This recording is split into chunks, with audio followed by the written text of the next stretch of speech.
When the games of 1932 took place in Los Angeles, the 12-year-old Sammy saw the banners and flags and was inspired to learn how to do his first somersault in the Highland Park pool, thanks to the coaching of a black American named Hart Crum. I told Papa that someday I would be an Olympic diving champ. Papa said, but you must also be a doctor of medicine, and I promised I would. And by 1942, Sammy became the national diving champion on platform and springboard, but the 1940 and 44 Olympic Games had been canceled because of World War II. He earned his medical degree at USC, thanks to the U.S. Army Reserve funding. He received his doctorate of medicine diploma from the Keck School of Medicine in 1947, and he proudly wore the cardinal and gold for the rest of his life. In 1948, at the Olympic Games in London, after winning a bronze on the springboard, he earned the gold medal on platform with an unprecedented 3.5 somersault dive. He had just become the first Asian American male to win an Olympic gold medal. At a subsequent diving exhibition at the Taylor Pool in Occidental College, Sammy met Rosalind Wong, and the two quickly became one. I've never met a better matched pair of sweethearts. They went everywhere together, and to this day the Olympic family considers Roz as an Olympian too. At the Helsinki Games in 1952, on his 32nd birthday, Sammy became the first Olympian to successfully defend an Olympic diving title, and Roz was there.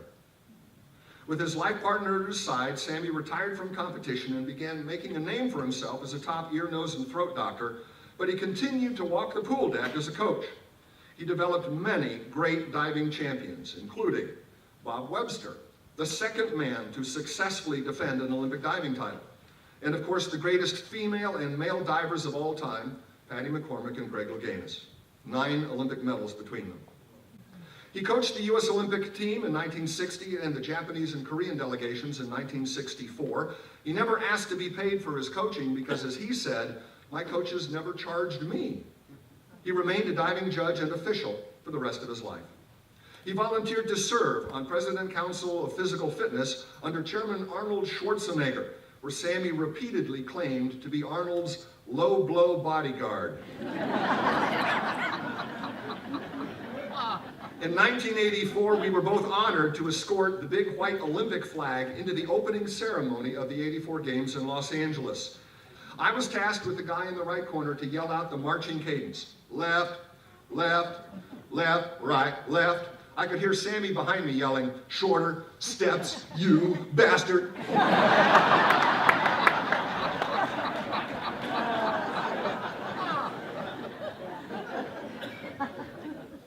Sammy was inducted into the USC Sports Hall of Fame, the International Swimming Hall of Fame, the US Olympic Hall of Fame.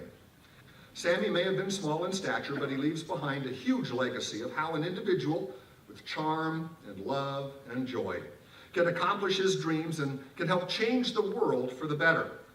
He also leaves behind his loving and adorable wife, Roz, his daughter, Pamela, and son, Sam, and 3 marvelous grandchildren. We'll hear from them shortly. If Sammy was here, I think he'd want me to end on the advice his father once gave him that Sammy later repeated, and I quote, "Papa told me something that never ever left my heart. You are born a free American, and it's your God-given right to throw your ancestral roots into this boiling pot of American freedom and become the best you can be. In the USA, there is no impossible dream."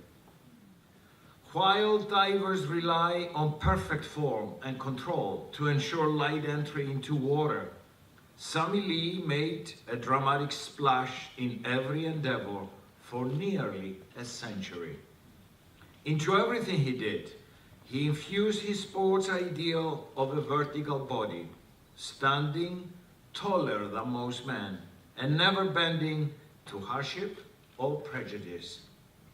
And by securing an enduring place in sports, medicine, and civil rights, this beloved Trojan also ensured a permanent place in our hearts, thoughts, and memories. Nearly 4 years ago, a new dive tower at the USC Utengso Aquatic Center was named after Sammy. And there could not be a more appropriately designated place on our campus. He will forever be a Trojan legend. Thank you. We started gathering as a group in the mid-70s. This is a Sammy name. We're called the Farts. Salty. And now it's an acronym of endearment, but also reflective of the crusty, good-natured, curmudgeon Sammy and us Franklin Panthers were becoming. We all love this guy. And that's all I got to say. I was in Perth, Australia at the World Championship, and I shared a room with Sam. And we talked about everything for a couple of days, and after a couple of days he said, Tom, you know, I'm getting to really dislike you. And I thought, Sam, why? And he said, well, you're just about 20 years younger than me, and you've been talking about your grandchildren the whole time. And he said, my children haven't blessed me with grandchildren yet. And he said, I won't be complete until I have grandchildren. And I said, well, you better have a serious talk with them. And you know, a couple years later, they came through in heaven, because I no longer had to receive Christmas letters that talked about granddogs. And, that was really a great trip, but probably one of the highlights of my entire diving travels was when I was given the honor of escorting Roz and Sam back to London in 2012, the site of Sam's first Olympic gold medal. I had never seen a man so loved and admired. Every time we went into the pool, they would grab him and run him out for an interview with this huge jumbotron with 15,000 people there to listen to Sammy Lee.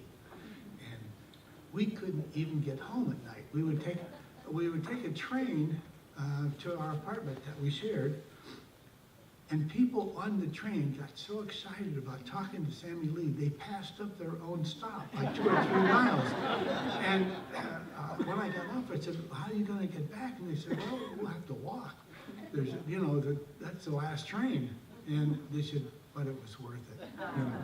And each time I dove and came out of the pool, I heard Dr. Lee say, God damn it, John.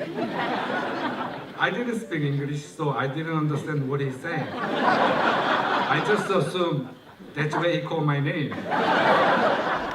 Since I heard so often, I asked other diver, what does God damn it mean? And why Dr. Lee keeps saying it? They all told me, don't worry about it. Dr. Lee still loves you, and that's why he's saying it. I eventually found out what it really meant. He wasn't calling my name at all. He just didn't like the way I was diving. So God damn it, John became my nickname at the pool. I'm honored to be here on behalf of the Salada and Fitch and many other families to speak about fun things about Sammy. Sammy had the most ferocious sweet tooth that was really second to none. We went to the Rose Bowl luncheon before SC played Penn State last time, not this year. And at the luncheon the day before, they had these solid footballs as the dessert, kind of like these party favors on all the tables. And Sammy's like, hey, do you think they're going to eat theirs? Do you think they're going to eat theirs? And Trader Joe's was one of the sponsors, so we got an SC Trader Joe's bag. And he goes, Melanie, go see if everyone's going to eat their chocolates, you know? And then, so he has me like a hunter-gatherer. We had, by the end of the luncheon, I had 3 bags, Trader Joe's bags of these chocolate footballs. They're big. And he's like, all right, this is the greatest day ever. You know, Sammy could get away with murder with that little smile. He was like, ah, you know, and I'm carrying his bags with the footballs. About his speaking career, he used to say, I should have been a proctologist, not an ENT, because all I see are belt buckles and asses. So when he'd come up to the podium with my dad, it's a visual, sorry, President NIKIAS. So when Sammy would come up to speak at the podium with my dad would pull up a chair and Sammy would get on this chair and speak from the chair. And one banquet, my dad even got on a chair next to Sammy, and they were like the 2 guys on the chairs telling jokes. But when Sammy got older, we were concerned that he would fall off the chair. And so we'd have these guys, we called them catchers, and they'd be back in case Sammy fell off the chair, which he never did. And someone said, actually, Tom DeLong said, if Sammy ever fell off a chair, he'd do it in pike position with a 1.5 twin, you know, and he'd look like this, so, but he never fell. Well, going back to if Sammy had fallen off that chair, he would have been asking what his scores were. And he told me this one story about his coach, what he had done with Sammy. Sammy was doing back somersaults, okay, and he was landing in a sand pit, but it was 2 or 3 feet off to the side. And he kept doing that. His coach got a little bit ticked off at him, said, come on, Sammy. So what his coach did, he took a pitchfork, sawed the handle of the pitchfork off, put the prongs of the pitchfork face up where he had been landing. Said, Sammy, go to...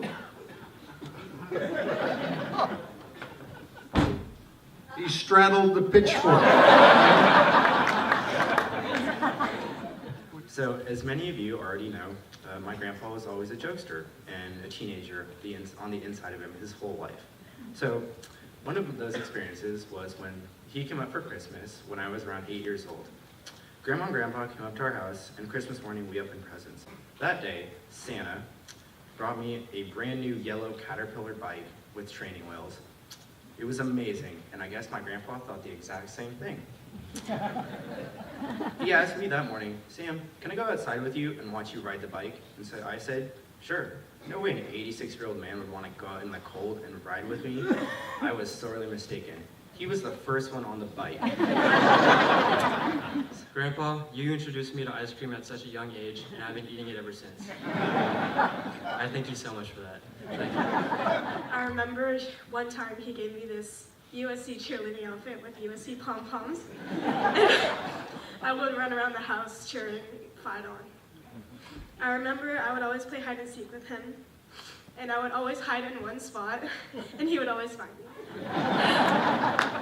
At my house, we used to grow bamboo, and my dad used to make the divers cut the bamboo, trim the bamboo, and then he would hit them with the bamboo when they didn't know that right. Billy Day, who's here, always got hit with the bamboo a lot. But a lot of you in this room that should never be seen in a Speedo, and that includes myself. The last conversation my son had with my father, he asked my dad if he had done enough to gain acceptance to Occidental College and USC, which school should he pick? He looked at my son and said, God damn it, don't be a Bruin. Right on. Dad always said if he had a body that corresponded with the size of his head, he could have been a football player.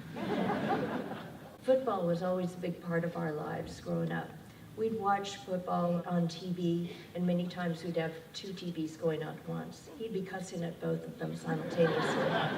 In fact, when we were at the Rose Bowl a few weeks ago watching that game, I could hear him yelling and screaming at his Trojans' lame performance during the 3rd quarter and against Penn State, and then hearing him cheer at that last-second field goal. Yes, he was a doctor, he was an Olympian, he achieved many significant firsts, but to us, he was just our beloved dad. Thank you, everyone, for coming to celebrate him.